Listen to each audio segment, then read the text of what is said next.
You're watching live launch coverage of NASA's SpaceX Crew-11 from Kennedy Space Center. Live feed coming to us here on Live Impact News from NASA. You can see the 4 astronauts there aboard the Falcon 9. They're inside their Dragon capsule named Endeavour. We're counting down to launch, just under 35 minutes here until we anticipate that they'll be launching over to the International Space Station. We've seen in the last few minutes the retraction of the crew arm there, and we're now seeing that they are loading the rocket with fuel, which is a good sign, continuing to show that we are on schedule here for a launch just about 34.5 minutes from now. What you're looking at here are live aerials from the NASA support team. There's a whole crew of folks all around the Kennedy Space Center who support launches like the one you're seeing today. And we can actually take you inside the Kennedy Space Center hangar to show you what that helicopter support team is like. They provide live images for broadcasts just like this, but also key scientific information that they can use to review the launch in high definition. Let's take you inside that Kennedy Space Center support and show you a little bit about their helicopter fleet. We're over here in the flight operations area of Kennedy Space Center, just adjacent to the landing strip that the shuttle used to use, and we're learning a little bit about the aviation support that goes into launching to space. Basically a small utility helicopter we use here at NASA to do a couple of things. One of which is to do some of the filming for some of our launches. What will happen is you will get a shot of what we like to call a wide angle shot from high altitude. That'll be us in a little helicopter with the camera that'll get that wide angle shot. So usually it's about 15 to 25 seconds that we'll get. It's dynamic, it's beautiful, it's nighttime. We'll be up providing that. So that's one of the things that we do with the aircraft. Safe distance away from the Falcon 9 as it launches, and then it's an incredible shot. It's incredibly dynamic from like 3,000 to 4,000 feet. It looks really neat, especially at night. So let me open the front up. All the other things that are in here, but of course we do have custom NASA seats. Why does that matter? It just matters because it's awesome. Custom NASA seats. I'll even face it this way. Beautiful seat. They look great. I mean, come on. What's there not to love? So I have generally a single pilot aircraft that actually has an autopilot in it, so I can fly it by myself in instrument and meteorological conditions as well. So if the weather's bad, I can fly it by myself with an autopilot. So if I get in here, which can happen, and as it boots up, this is kind of what some of it looks like as it's booting up. So what I mean by MFDs or multifunctional displays, they're basically displays that can be interchanged. But if to answer your question, analog like steam gauges, I don't have any steam gauges in here except for this. So that's a lot of trust, but it's a heavily and very reliable aircraft. I mean, the best helicopter that I've ever flown. So you can quote me on that. How many different radios do you have to coordinate through all the different groups that you're probably working with at one time? I'd say about 8 radios. Wow. Even more than that, if I count them all right. There's like 8 or 9 radios. Yeah, and during Artemis, I mean, it was instrumental that everyone communicated positively and everyone knew where everyone was at, because that coordination is key to mission success. Are you guys involved with kind of clearing the launch area in case a boat strays in or Yeah, whatever? that's a very good question. That is a part of our role as well. They call that sea surveillance. So basically we go out over the ocean up to sometimes 25, 30 miles out just to ensure that no one's out there. So we'll get a target or a contact. We'll go out and investigate to see if they're inside of that controlled area, and we'll nicely tell them that they need to leave that area or give them kind of a moment of pause to kind of let them know, and a NASA helicopter shows up, at a certain altitude, we definitely want to make sure that they get the message. So NASA, we're here to help. And we have people in the back that will do that sort of stuff. We even have a sign that basically is basically says, something like that. Like, hey, hi, we're NASA, we're here to help. We need you to basically back off outside of the protected area. So about a year ago, there was a launch that was scrapped. There was. Because of there was. cruise ship. There was. Right. Yes. And we were not working that one. That's why. One of the reasons. So perhaps. And you're again looking live at Kennedy Space Center here as we prepare for the launch of NASA's SpaceX Crew-11 to the International Space Station. That'll be coming your way at about 11:43, or just about half an hour from now as you continue to watch live coverage on Live Impact News on WCNC+. Now, you can take a look here at the sky, and it looks a little cloudier in our big picture as opposed to the little inset box there from NASA, but both pictures do show clouds that are building across the region, and if you were watching launch coverage yesterday, you know that's why they had a scrub. So let's take a look here at the satellite picture over Florida right now. Kennedy Space Center is on the top right corner of your screen where the east coast of Florida jets out there into the Atlantic Ocean. That's where Cape Canaveral is, and you can see that we do have the building of some clouds, and that is ultimately why they scrubbed yesterday. Let's take a listen in here as we await for an update on the fueling process. Preparing for yesterday's launch attempt, today's launch attempt, and if necessary, as we continue to monitor the weather, we'll keep an eye out for any future opportunities that come in. So right now we're inside half an hour to go until the T-minus liftoff point. So let's go back to today's mission, NASA SpaceX's Crew-11, and hear a bit more from the astronauts flying today. I think it's really innate in our human nature to want to keep exploring and to keep pushing boundaries. Everything that we do in space is ultimately for Earth and for the human species. We are having a lot of good experiments on orbit, making new medicines. That is actually good for everybody. By understanding how to live and work in space like we have with the International Space Station, we can now become a multiplanetary species by having bases on the Moon and bases on Mars. И выполнение полета в космос, на мой взгляд, важно, потому что в конечном счете необходимо человечеству будет двигаться в дальний космос для того, чтобы открывать новые миры, исследовать новые и новые горизонты. For me, it's a really compelling goal to go farther and farther afield in space and pushing our boundaries as a human species that way, learning more about our own home planet as we try to go farther. We've been going and living aboard the International Space Station for 25 years. We're ready to make the next steps. We're ready to go to the Moon. We're ready to go to Mars. We're ready to explore the solar system. We understand the effects of what life in space does to the human body, and we need to continue those studies. We need to continue getting ready and get ready and go to the Moon and Mars, and that's why it's important to go to space.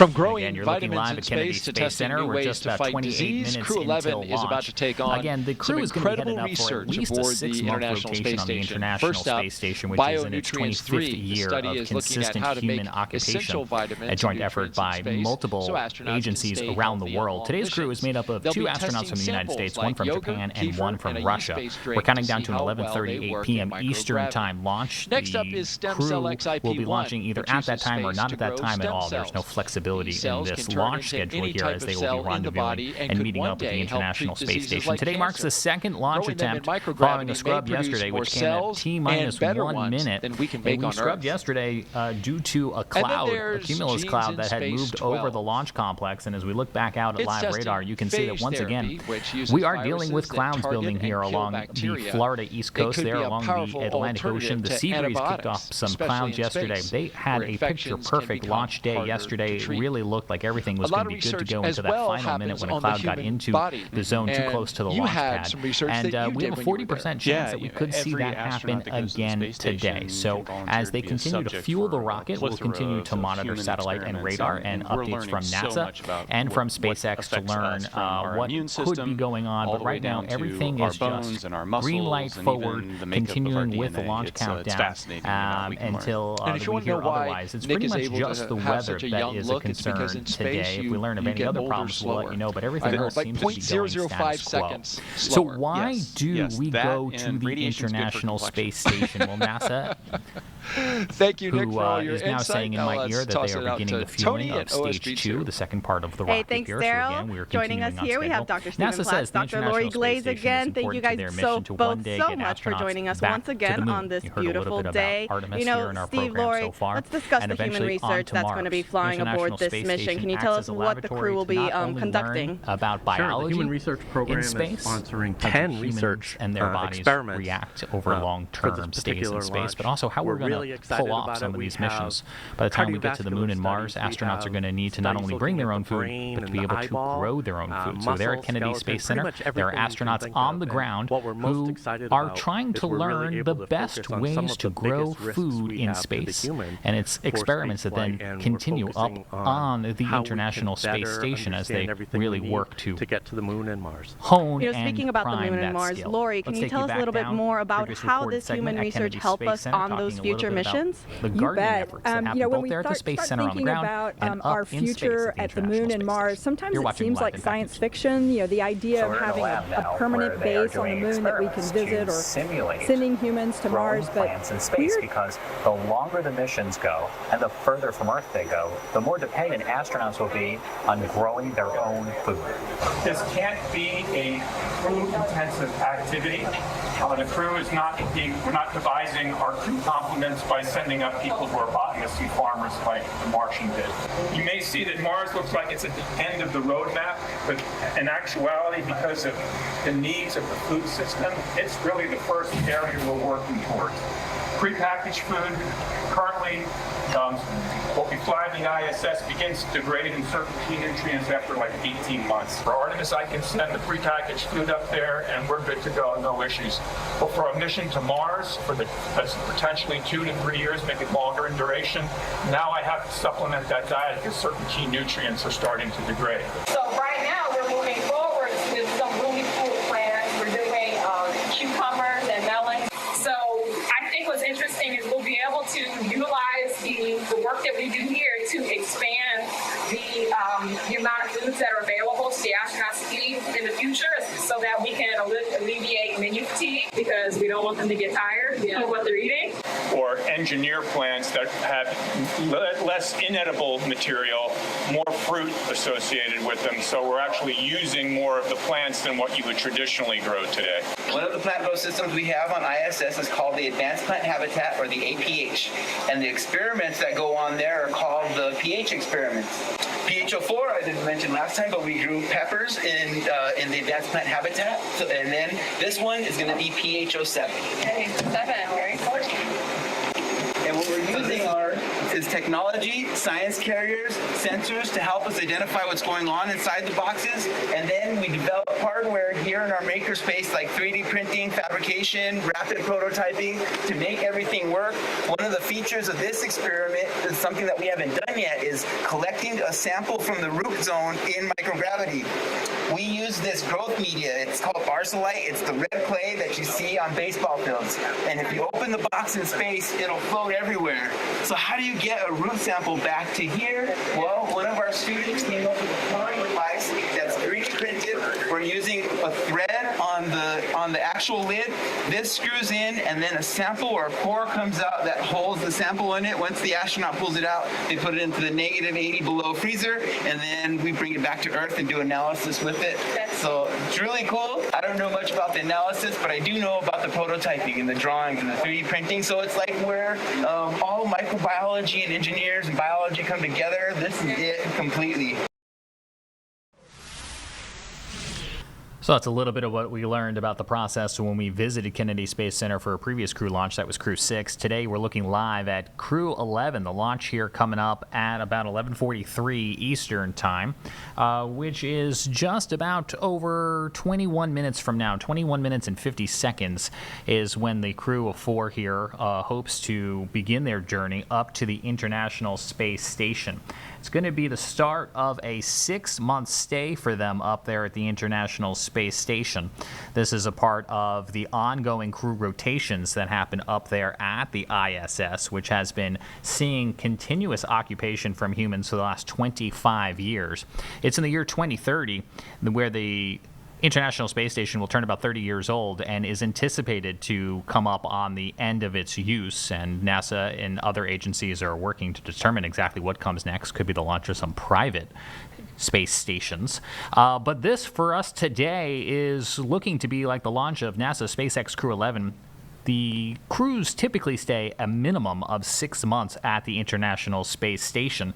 There has been some talk of extending those stays maybe upwards of 8 months to help with some budgetary restraints. We have 4 astronauts on board today, 2 from the United States, 1 from Japan, 1 from Russia. And again, also some budgetary talks that future missions may be reduced down to maybe 3 crew members. That's still being determined and discussed.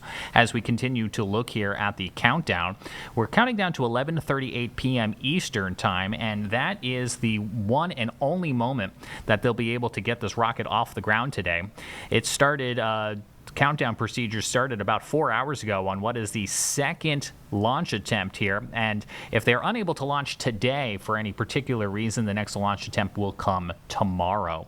And so right now we are continuing to monitor audio from NASA and from the launch complex, which is actually just back over there near the vehicle assembly building. You saw it on your screen just a moment ago. That is that big giant building that they have over there at Kennedy Space Center. The launch countdown complex is right next door, but we're watching right now as they're continuing to fuel the first and second stages of the rocket. Those are key milestones here as we're at about 11:24, and so the next big milestone will come at about 11:36 when the Falcon 9 chill process begins prior to launch, and that's when things really begin to accelerate. About 11:42 is when we'll have the final go for launch. We have about a 40% chance that we could have a weather interference today as we again look out at satellite. You can see clouds building over there at the Kennedy Space Center out on Cape Canaveral. It's in the top right of your screen along the east coast of Florida. That sea breeze brought in one pesky cumulus cloud yesterday that did cause a violation of launch procedures. Even though they were a 90% go yesterday for weather, you can see in this live shot right now we are getting clouds building at the at the Kennedy Space Center, which could disrupt today's launch to the International Space Center. And so we'll continue to monitor this as fueling is ongoing. They are still loading up the rocket and still trying to meet all of their milestones, even though we have a 40% chance that weather could be a problem with today's launch. So one of the astronauts on board, the commander, Zena Cardman, she actually studied here in North Carolina at the University of North Carolina, Chapel Hill.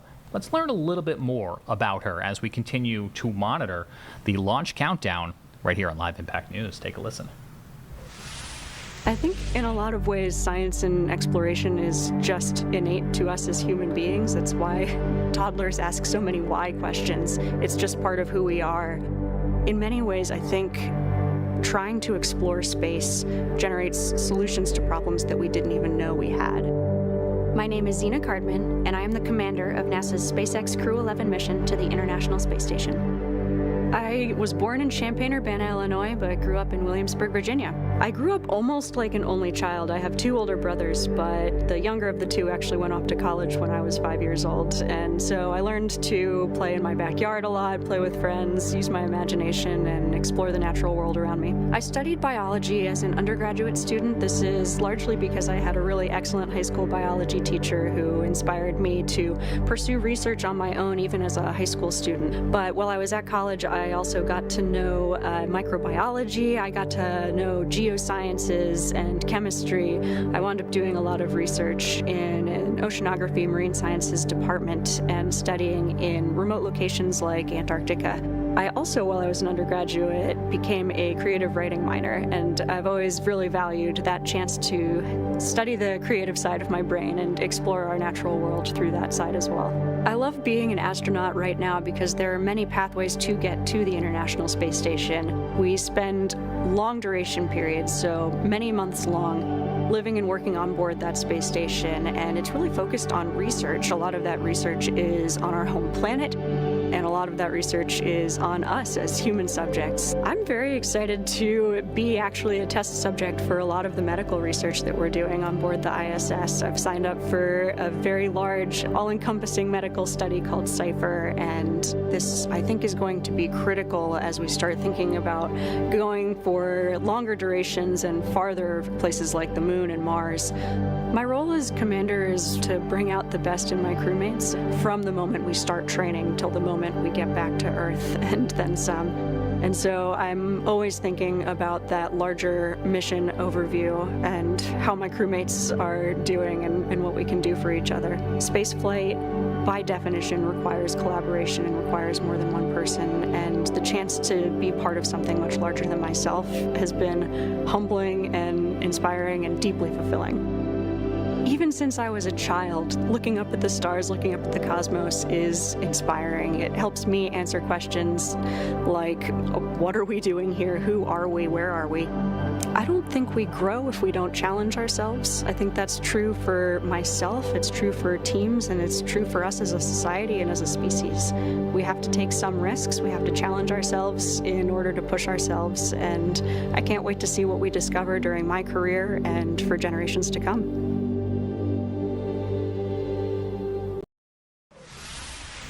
We were learning a little bit about Zena Cardman there, who studied at the University of North Carolina, Chapel Hill. Let's rejoin NASA and SpaceX's live coverage here on WCNC and WCNC Plus as we count down to launch from Kennedy Space Center. This is also going to be our last landing at LZ-1 today. So lots of different launch pads, landing sites, staging areas, lots of things in play. But the best news is that both Dragon and Falcon 9 continue to be healthy.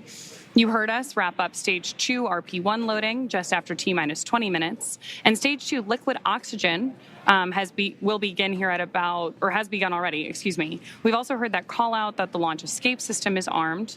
Of course, the launch escape system, which we discussed in more detail yesterday, is designed to propel Dragon away from Falcon 9 in the unlikely event of an emergency during launch. We've also heard from the Eastern Range, which is monitoring keep-out zones among other key flight requirements today. They're continuing to report no issues, and they are go to support today's launch, weather depending.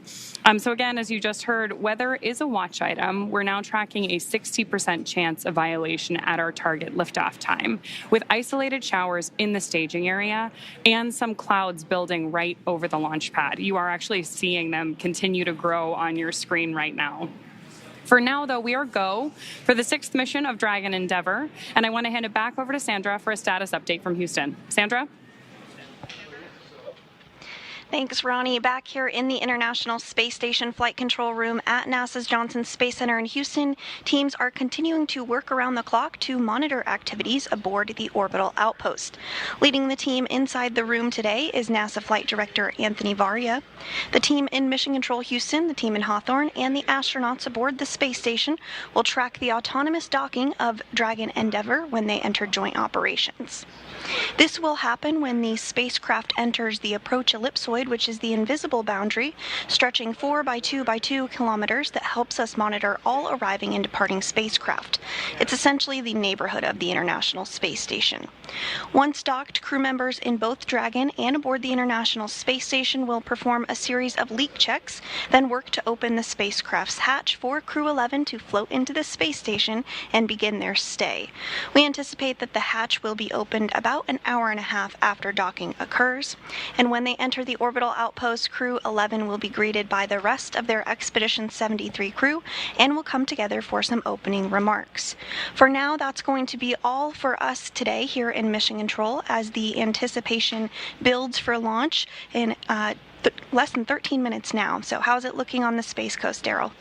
Well, Sandra, we wish it was looking better. We've just had a downgrade in the weather forecast from 60% go to only 40% go. The launch weather officer informing us that conditions are ripe, and we have even seen the development of cumulus clouds in the area, some that could trigger lightning if a rocket went through them. So this is a very high watch item at this moment, Nick. Yeah, they're watching it to the, everybody is focused on crew safety at this point, making sure that we make the right call. But there's a chance, and I'll stay positive. You've been positive. I appreciate that about you. You've done that throughout the broadcast. Here's a look from our helicopter flying over the spaceport right now. And this is the formation of the clouds that is a concern because it is so humid out right now.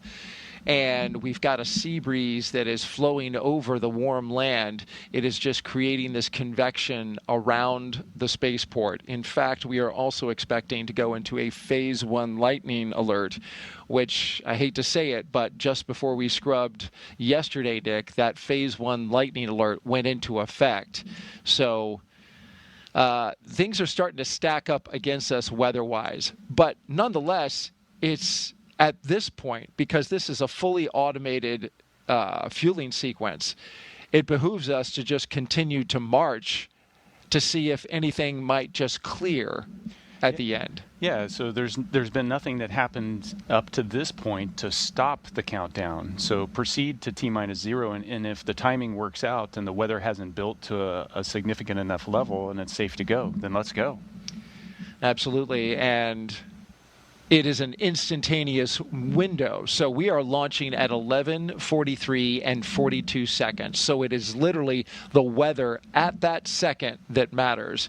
And that's where we hope to see some type of positivity in that moment. But it's certainly something that all eyes are on around the Space Coast to see if this rocket is going to go today. In just about 20 seconds, we are going to hear from Zena Cardman, and she's going to say some words. Good morning, everybody. You are watching WCNC Charlotte here. I'm Jane Monreal. We are having some technical difficulties in our main studio. That's why we're here in the Live Impact studio right now. We're going to bring you the news as we do midday every day here. You are watching live right now NASA's coverage of the launch as they are getting ready to launch the SpaceX Crew-11 to the International Space Station. As you can see there, that the astronauts are in place, and it is scheduled for 11:38. So we are T-minus 30 for a launch here from Florida, marking a second attempt to the International Space Station this morning. They tried yesterday afternoon at 12:09, about a minute just before rockets were to blast. They had to scrub it due to a couple of clouds, nice puffy clouds there over the coastal area of Florida, just out of Orlando. But today's crew is from, of course, the U.S. We have someone from Japan and a cosmonaut, James, who is our resident everything aeronautical, astronomical expert here. That's flattering, Jane. James, what can you add to this? What can we say? So the commander of today's mission is someone who calls Virginia home. Her name is Zena Cardman, but she studied at the University of North Carolina at Chapel Hill. That's right. And she actually introduced herself to the NASA TV audience, Jane, a little earlier this morning, and we can actually roll that here and learn a little bit more about someone with some local ties to the Carolinas as we continue this countdown here with 8 minutes to go. All right, let's go for it. I think in a lot of ways, science and exploration is just innate to us as human beings. That's why toddlers ask so many why questions. It's just part of who we are. In many ways, I think trying to explore space generates solutions to problems that we didn't even know we had. My name is Zena Cardman, and I am the commander of NASA's SpaceX Crew-11 mission to the International Space Station. I was born in Champaign-Urbana, Illinois, but grew up in Williamsburg, Virginia. I grew up almost like an only child. I have two older brothers, but the younger of the two actually went off to college when I was 5 years old. And so I learned to play in my backyard a lot, play with friends, use my imagination, and explore the natural world around me. I studied biology as an undergraduate student. This is largely because I had a really excellent high school biology teacher who inspired me to pursue research on my own, even as a high school student. But while I was at college, I also got to know microbiology. I got to know geosciences and chemistry. I wound up doing a lot of research in an oceanography marine sciences department and studying in remote locations like Antarctica. I also, while I was an undergraduate, became a creative writing minor, and I've always really valued that chance to study the creative side of my brain and explore our natural world through that side as well. I love being an astronaut right now because there are many pathways to get to the International Space Station. We spend long duration periods, so many months long, living and working on board that space station, and it's really focused on research. A lot of that research is on our home planet, and a lot of that research is on us as human subjects. I'm very excited to be actually a test subject for a lot of the medical research that we're doing on board the ISS. I've signed up for a very large, all-encompassing medical study called CIPHER, and this, I think, is going to be critical as we start thinking about going for longer durations and farther places like the Moon and Mars. My role as commander is to bring out the best in my crewmates from the moment we start training till the moment we get back to Earth and then some.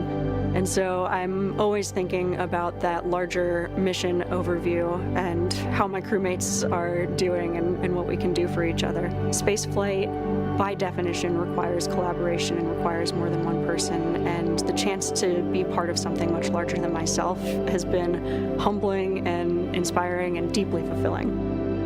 Even since I was a child, looking up at the stars, looking up at the cosmos is inspiring. It helps me answer questions like, what are we doing here? Who are we? Where are we? I don't think we grow if we don't challenge ourselves. I think that's true for myself, it's true for teams, and it's true for us as a society and as a species. We have to take some risks, we have to challenge ourselves in order to push ourselves, and I can't wait to see what we discover during my career and for generations to come. And it appears that our main studio is back up and running. We will throw to them just after the break. Also want to let you know that the launch happening in T-minus 5 minutes is being carried on our secondary channel on WCNC+. Either way, we'll see you back here on WCNC Charlotte.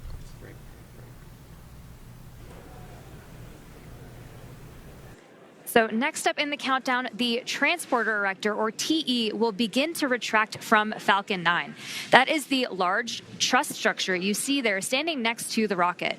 It's hinged at the base and connected to the launch mount beneath the first stage. First, the clamps around the second stage will begin to Falcon open. 9 tanks are pressing for strong back retract. And we're hearing good callouts. Dragon is in, configure for terminal count. And we're continuing to hear great callouts over the nets.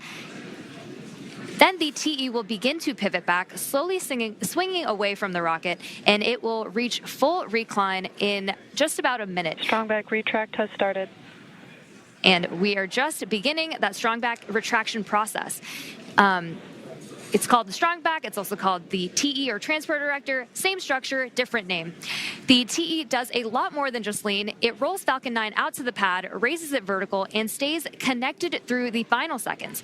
It provides fuel, power, telemetry, and command connections between ground systems and the rocket.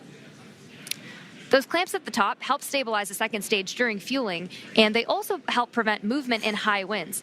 And once they open, which you can see on your screen, they are slowly pulling away. And once they open fully, the rocket is fully free at the top.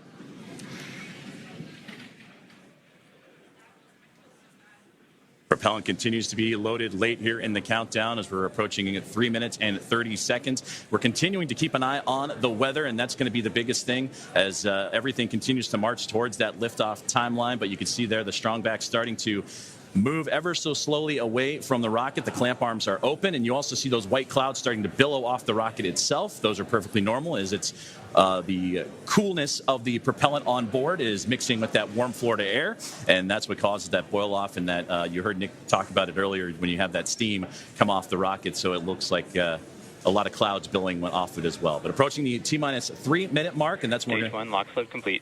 And that's what I was about to say, is that you're going to hear that liquid oxygen load be complete. So everything is primed and pretty much ready to go. And you'll see, again, those white clouds of vapor and a great view of the entire rocket as we continue to build closer to launch. And, of course, liquid oxygen, super chilled. Dragon so a little is in bit terminal count and on internal power. boils off in that warm Florida air. And now, load complete, we're on internal power. And we're also going to hear gas closeouts are going to start to begin as well. And then everything will get vented overboard through the umbilicals and strong back, and you may hear some of that venting noise come in soon. So LOX is still loading for approximately another 20 seconds on stage 2, and once that is complete, we'll vent down the TE, which will produce a white cloud off the side of the rocket, which is normal and expected, just as Joseph had mentioned. And once LOX load is fully complete, that will mean that there are 1 million pounds of propellant loaded onto Falcon 9, which will be RP1 and liquid oxygen. So that call out coming up. Stage 2 LOX load complete. Right there. So we just heard that confirmation of stage 2 liquid oxygen now complete, as we are now 1 minute and 50 seconds away from launch. We'll also hear that the gas closeouts have started, so we can expect Dragon loud is venting. in auto idle. You heard the call for auto idle. That puts the rocket in a state that the flight computers understand before it takes over, making sure that transition to the final countdown is smooth and that all flight computers on board are in sync Ground gas and configured. closeouts, expect loud venting. Configured for launch, and there's the closeouts we've been talking about. and the venting that will be shortly followed.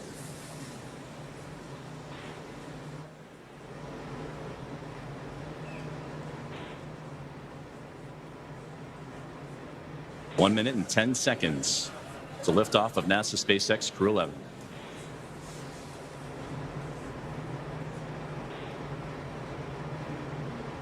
FTS is armed. Falcon 9 is in startup and is now controlling. Dragon is in countdown. Flight computers switching to countdown mode now. Dragon, SpaceX, go for launch. SpaceX, Dragon, go for launch.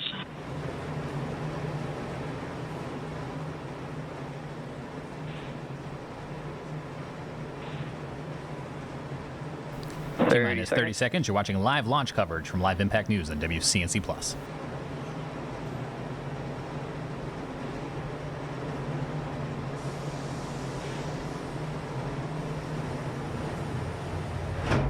15 seconds.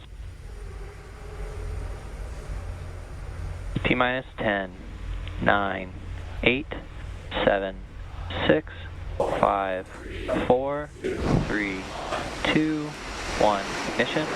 Ignition's full power and liftoff. Go Falcon, go NASA, go Crew-11. Together we rise as NASA's SpaceX Crew-11 heads up to the International Space Station. Vehicles pitching down range. 1.7 million pounds Stage of one thrust. propulsion is nominal. Propelling Falcon 9 as the vehicle pitching down range and making its way up the East Coast, and will soon join Expedition 73 aboard the orbiting laboratory. So far, getting good callouts on that first stage performance.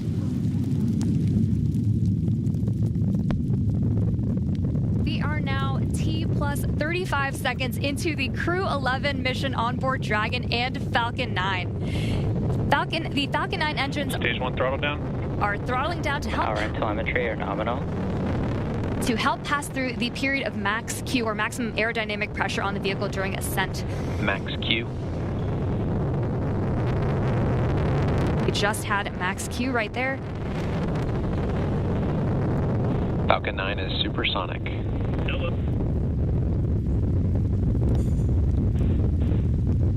1 minute, 9 seconds into what is a little bit more Stage less one, than up. a 9-minute flight uphill as Dragon continuing. Stage 1 Bravo. Copy. 1 Bravo. And that 1 Bravo, again, that's the abort zone, that last abort zone for stage 1 if necessary. The crew already pulling over 2 Gs. The next, we're going to have a couple of events happen in rapid succession. We'll be getting ready for the second stage to warm up and have this second stage MVAC chill. And then we'll also have MECA, or main engine cutoff, where the 9 engines on the first stage will cut off ahead of the first and second stages. Will then be separating from one another. And then the single Merlin vacuum engine on the second stage will ignite and continue to carry Crew-11 to orbit, while the first stage begins its journey back to Earth, as we're now a minute and 56 seconds into today's flight.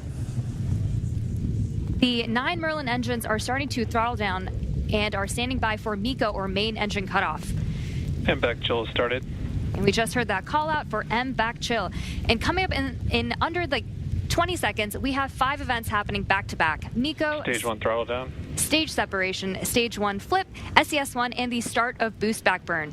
It's going to be pretty quick, so keep a close eye on the action and the mission event Main engine cutoff. tracker at the bottom of your screen. Main engine cutoff. Stage 2 Alpha. Stage separation confirmed. 2 Alpha. MVAC ignition. And there you see stage 1 pulling away, ignition of the lone Merlin vacuum engine for stage 2.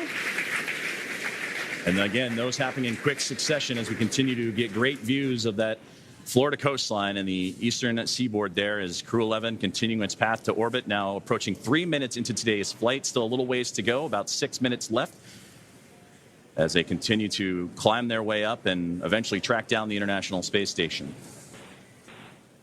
And there, great see, you see the Merlin vacuum engine, the second stage on the right-hand side, and great views of the first stage that's making its return to Earth on the left. You're watching live launch coverage here on Live Impact News from WCNC+. As you can see, we just had a successful launch of NASA SpaceX Crew-11 from the Kennedy Space Center, now making their journey towards the International Space Station. I wanted to mention, as we've been watching these live feeds, as those rocket boosters return to Earth, this is something that SpaceX has perfected over the course of the last 10 years. And so what has become almost a norm now, really only a decade or so old, and even the spacecraft itself today, the Dragon capsule that the crew is flying on, has flown multiple times to space, and that is something that this new era of space flight, ever since the space shuttle retired, has really been perfected here by private industry, the reuse of these materials. You know, that was something that was ushered in by the space shuttle generation, reusing those vessels to get up to space multiple times, those space shuttles. But now with SpaceX as a private vendor, they've really perfected this to the point where even the engines here in the booster rockets are able to be reused with so many successful landings of these booster rockets. So we're continuing to watch these live images coming to us here as the crew continues up into orbit. What you're watching on the left-hand side of your screen is the booster rocket beginning its descent. And you will still see flames and smoke coming out from the bottom of that rocket. Even though that is there, it's actually there to slow the rocket down. It won't be getting enough propellant or push to send it back up into space, but it'll kind of act as a counter to gravity to try to slow it down as it makes its way back down towards Earth. Let's listen back in now to SpaceX and NASA coverage as we continue to monitor the launch of NASA's SpaceX Crew-11 on Live Impact News from WCNC+. On that left-hand side, and we'll also get continued guidance and navigation call-outs from the control officers here in SpaceX. Dragon is pointed in the right direction and continuing its flight. And again, that second stage going to continue firing until close to that 9-minute mark into flight, and accelerating Dragon to more than 17,000 miles per hour and placing the crew in orbit. And you'll hear good orbital insertion would be that call out. There's the single Merlin vacuum engine that can produce over 220,000 SpaceX nominal trajectory. Pounds of thrust on that nominal trajectory you're hearing right now. Copy. And into the vacuum of space. Now approaching 6 minutes into today's flight, about 2 minutes and 40 plus seconds remaining. We are coming up on the entry burn, which is just under 30 seconds from now.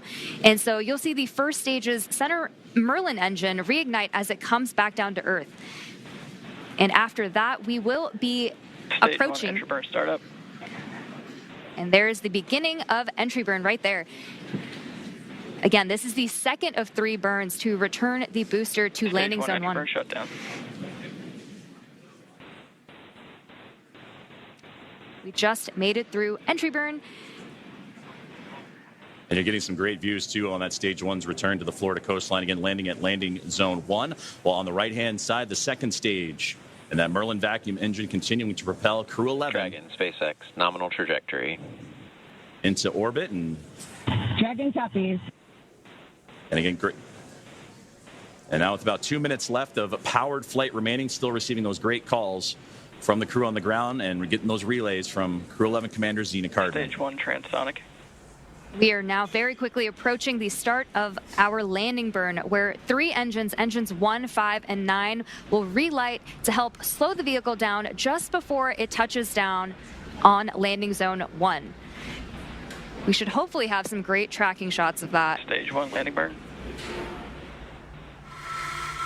Stage 2 FTS has saved. Stage 1 landing leg deployed.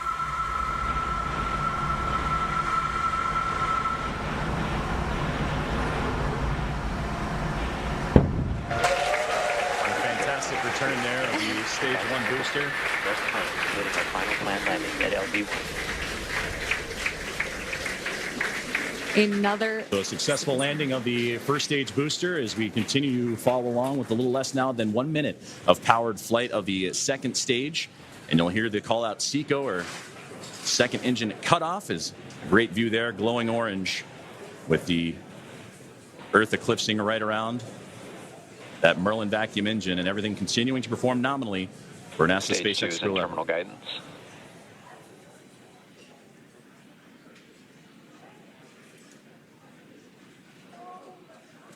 About 20 more seconds remaining of powered flight, and we'll get those call-outs here shortly as everything continuing.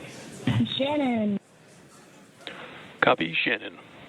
And there's the great call out for Shannon we talked about earlier, that last abort zone, if necessary, where they can land off the coast of Shannon, Ireland. Seco. There we just heard that good call out for SECO, or second engine cutoff. Coming up next will be stage separation. Dragon, SpaceX, nominal orbit insertion. And that's the great call you want to hear.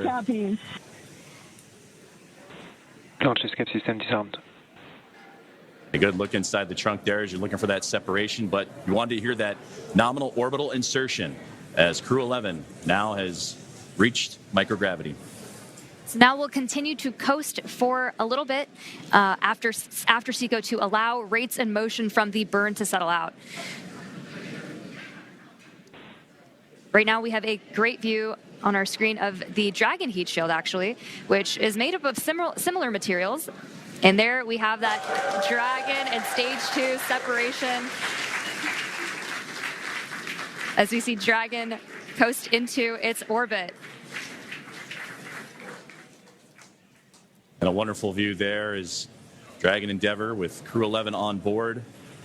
Safe. Dragon separation confirmed. And safe and... Dragon, Chief Engineer on Dragon to ground. Zena, Mike, Kimya, Oleg, welcome to orbit. On behalf of the entire Falcon team, we thank you for flying with Falcon today and wish you a great mission. Dragon will take you from here. Over to Launch Director for a few words. On behalf of the launch team, it's been an absolute honor working with you towards launch today. We wish you well on the rest of your mission, and we will be awaiting your safe return. Godspeed Endeavour, Godspeed Crew-11, and thanks for flying SpaceX.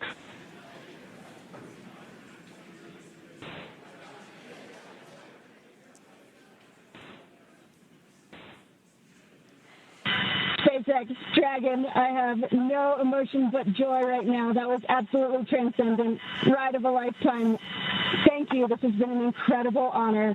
And it's my privilege now to pass us along to Mike with some additional words.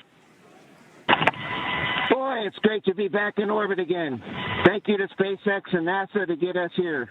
What a ride. And Zena and Oleg, let me be the second to welcome you to your first orbit around beautiful planet Earth. Kimya-san, Okayeri Nasai, welcome back. And to the ISS Expedition 73 team, the crew on board and our friends in MCC, we're on our way. Over to you, Kimya-san. Okay. Thank you very much for everything. スパシバワンボイショーへありがとうございます。日本の皆さん、私も10年ぶりに宇宙に帰ってきました。ISS でしっかりと任務を果たして一等星のように輝いて、日本の素晴らしいところを世界中の人に知っていただきたいと思います。ありがとうございます。Я передаю Олег-сан, пожалуйста. Спасибо, Kimya-san. Thank you very much. Arigato gozaimasu. And спасибо всем. I'd like for the beginning to say thank you very much, Roscosmos, SpaceX, and NASA for this unique opportunity to be here with my great crew. Дорогие друзья, находясь на космическом корабле и облетая нашу родную планету, я испытываю неописуемое счастье и восторг. Хочу выразить слова благодарности всей нашей стране, Соединенным Штатам Америки и России за эту уникальную возможность, а также Роскосмосу. Хочу выразить слова благодарности своей школе, в которой я учился, номер 103 в городе Челябинске, выразить благодарность Краснодарскому высшему военному авиационному училищу летчиков и 22-му гвардейскому истребительному авиационному полку, а также сотрудникам Центра подготовки космонавтов, кто искренне верил и болел за эту идею отправить меня в космос. Обещаю выполнить все поставленные передо мной задачи на отлично. Ура!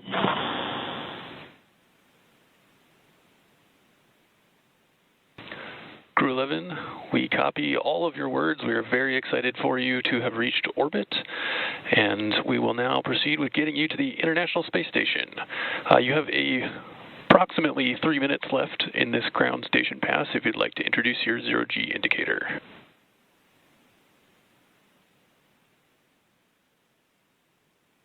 Copy all, Tremaine. Thank you so much.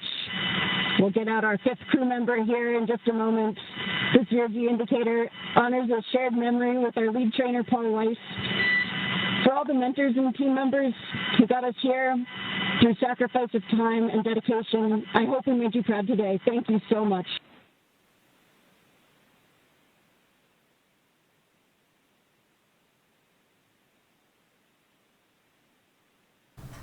You've been watching live launch coverage of NASA SpaceX Crew-11 from Live Impact News and WCNC Plus. We're about 14 minutes since the liftoff from Kennedy Space Center, and you're looking live. Some great words there from as all four the members crew of continues to complete their first orbit around their planet. They're going to do several of these over the course of many hours on their way up to the International Space Station. They mentioned a fifth crew member, and that is probably some sort of stuffed animal that they brought with them. It's a gravity indicator that flies around inside the vessel. We have seen it at times be Snoopy or other stuffed animals, and I didn't see it on the stream. They seemed to try to indicate they were going to show it to us, but as we can see here on the screen, we've switched over to a map view because as the crew does orbits around the planet, slowly rising higher and higher up in order to meet the altitude of the International Space Station, they will come and go from satellite reception and ground station reception on the ground. So I didn't see what their gravity indicator was yet, but that is certainly something we will keep a close eye on. As you've been watching this over the course of the last 15 minutes or so, what a relief probably for the crew and the many supporting staff that this second launch attempt from Kennedy Space Center was successful following yesterday's weather scrub. Let's take you back over now and hear the closing thoughts from NASA and SpaceX as they continue their commentary of the launch of Crew-11.